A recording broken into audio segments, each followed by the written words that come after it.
আসসালামু আলাইকুম everyone, welcome back to my channel. আজকে আমি আপনাদেরকে 6 রকমের ভর্তা তৈরি করে দেখাবো। আমি এখানে করেছি আলু ভর্তা, টমেটো ভর্তা, সিম ভর্তা আর চাপা শুটকির ভর্তা, চীনাবাদাম ভর্তা আর সবশেষে ধনিয়া পাতার ভর্তা। 3 রকমের ভর্তা আমি এখানে হাতেই বানিয়ে নিয়েছি, যেমন আলু ভর্তা, টমেটো ভর্তা আর সিম ভর্তা। আর বাকি 3 রকমের ভর্তা আমি শিলপাটায় বেটে তৈরি করে নিয়েছি। এবারে চুলায় একটি প্যান বসিয়ে তাতে 2 টেবিল স্পুন পরিমাণ সাদা তেল দিয়ে দিচ্ছি। তেলটাকে হালকা করে একটু গরম করে নিব।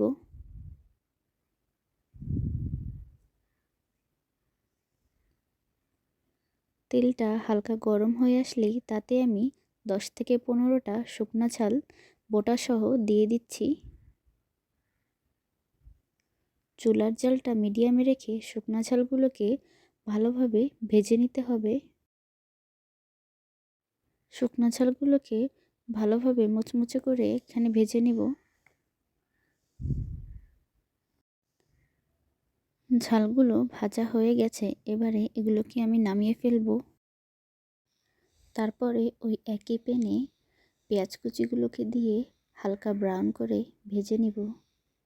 যেহেতু আমি 6 রকমের ভর্তা তৈরি করব, সেজন্য এখানে আমি মিডিয়াম সাইজের 5 থেকে 6টা পেঁয়াজ কুচি করে নিয়েছি।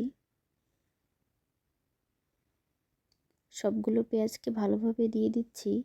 দেওয়ার পরে একটা খুন্তির সাহায্যে ভালোভাবে ভেজে নেব পেঁয়াজগুলা।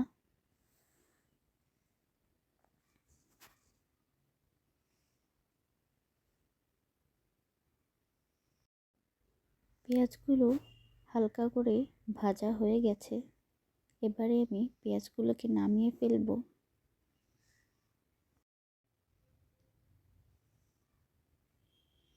তেলটাকে ঝরিয়ে পেঁয়াজগুলোকে আমি তুলে নিচ্ছি।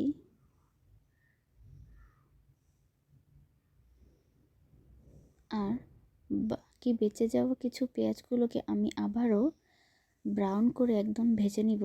এই পেঁয়াজটাকে আমি আলু ভর্তার জন্য ইউজ করব। আলু ভর্তায় এরকম একটু পেঁয়াজটা বেশি করে ভেজে নিলে খেতে খুবই মজা লাগে। আপনারা এরকমভাবে বাসায় তৈরি করে দেখবেন, অবশ্যই ভালো লাগবে। লাল করে ভাজা হয়ে গেছে, এবারে এই পেঁয়াজগুলোকে আমি অন্য একটা বাটিতে তুলে রাখবো। আর ওই একই তেলে আমি কিছু রসুনের কোয়াগুলোকে হালকা লালচে করে ভেজে নেব। এখানে আমি মাঝারি সাইজের 2টা বড় কোয়ালা রসুন নিয়েছিলাম, সেগুলোকে ছাড়িয়ে এখন একটু হালকা করে ভেজে নিচ্ছি। রসুনগুলো হালকা লালচে করে ভাজা হয়ে গেছে, এবার এগুলোকে আমি নামিয়ে ফেলবো।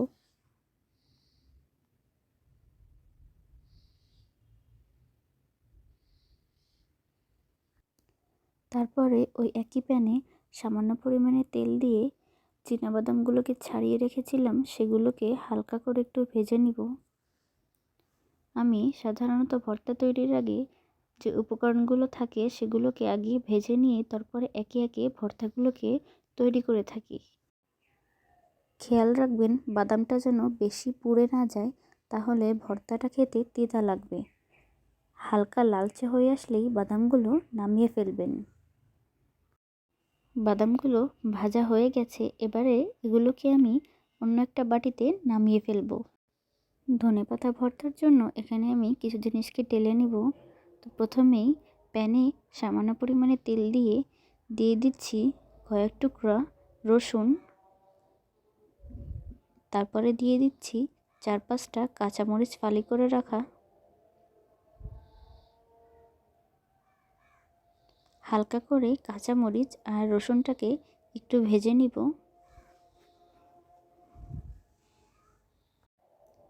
রসুনটা হালকা লাল হয়ে আসলেই কুচিয়ে রাখা ধনেপাতাগুলিকে এখন আমি দিয়ে দিচ্ছি।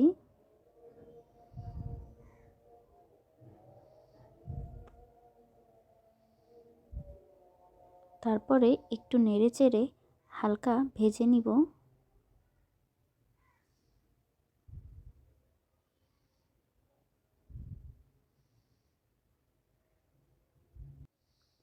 এবারে আমি দিয়ে দিচ্ছি স্বাদ মতো লবণ।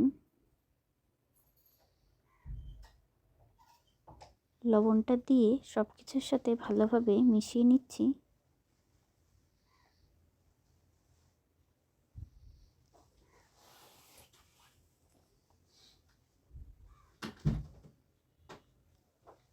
তারপরে কিছুক্ষণ ভেজে নেওয়ার পরে এবারে এটাকে অন্য একটা বাটিতে নামিয়ে ফেলবো। চাপা শুটকির ভর্তাটা করার জন্য আমি এখানে চাপা শুটকিগুলোকে আধা ঘন্টার জন্য ভিজিয়ে রেখেছিলাম। তারপরে ভালোভাবে পরিষ্কার করে নিয়েছি। তারপরে প্যানে সামান্য পরিমাণে তেল দিয়ে মাছগুলোকে একে একে দিয়ে লালচে করে ভেজে নিব। চুলার জালটা মিডিয়ামে রেখে হালকা লালচে করে ভেজে নিতে হবে, যাতে মাছগুলো মচমচে হয়ে আসে। মচমচে না হলে আপনারা এটা শিলে ভালোভাবে বাটতে পারবেন না, যার কারণে একটু সময় নিয়ে এটা ভেজে নিতে হবে।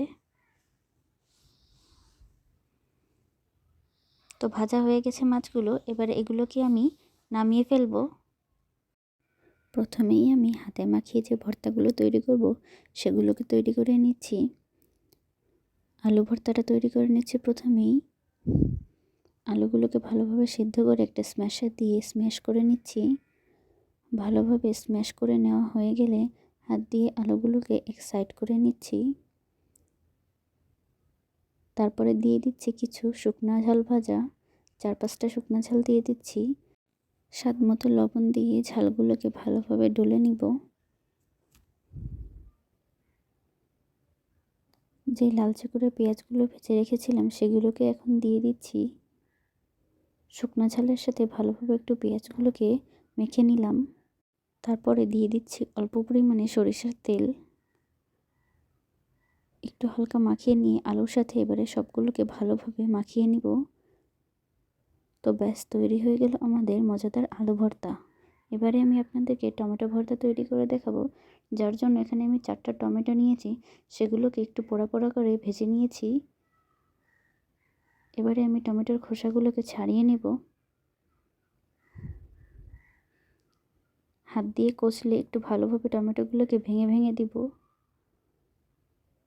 পুরোটাই ভালোভাবে স্ম্যাশ করে দেব। তারপর একটা সাইড করে নিয়ে দিয়ে দিচ্ছি 4টা শুকনো মরিচ ভাজা। পরিমাণ মতো লবণ দিয়ে ঝালগুলোকে একটু ভালোভাবে ডলে নেব।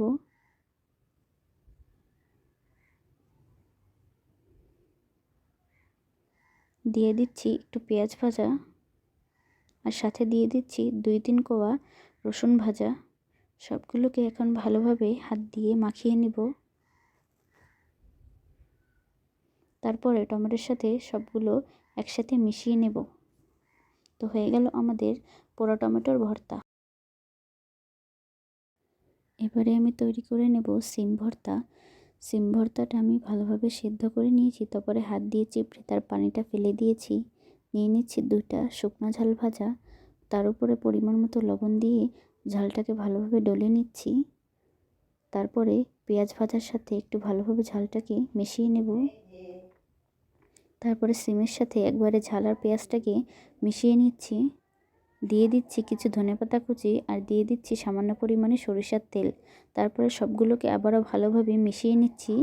তো হয়ে গেল আমাদের সিম ভর্তা।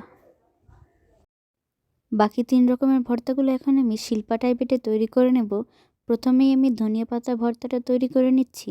তারপরে চাপা শুটকির ভর্তাটাকে তৈরি করব, আর লাস্টেই আমি করব বাদাম ভর্তাটা। তো এভাবে করে শিলপাটায় বেটে 3 রকমের ভর্তাটা তৈরি করে নিলাম। তো আশা করি আজকের এই ভিডিওটি আপনাদের কাছে ভালো লেগেছে। ভালো লেগে থাকলে অবশ্যই আমাকে কমেন্ট করে জানাবেন। আর আরেকটা জিনিস অবশ্যই কমেন্ট করে জানাবেন আমাকে, যে এইখানে কার কার কোন ভর্তাটা পছন্দের। তো আজকে এখানেই বিদায় নিচ্ছি। সবাই ভালো থাকবেন। আল্লাহ হাফেজ।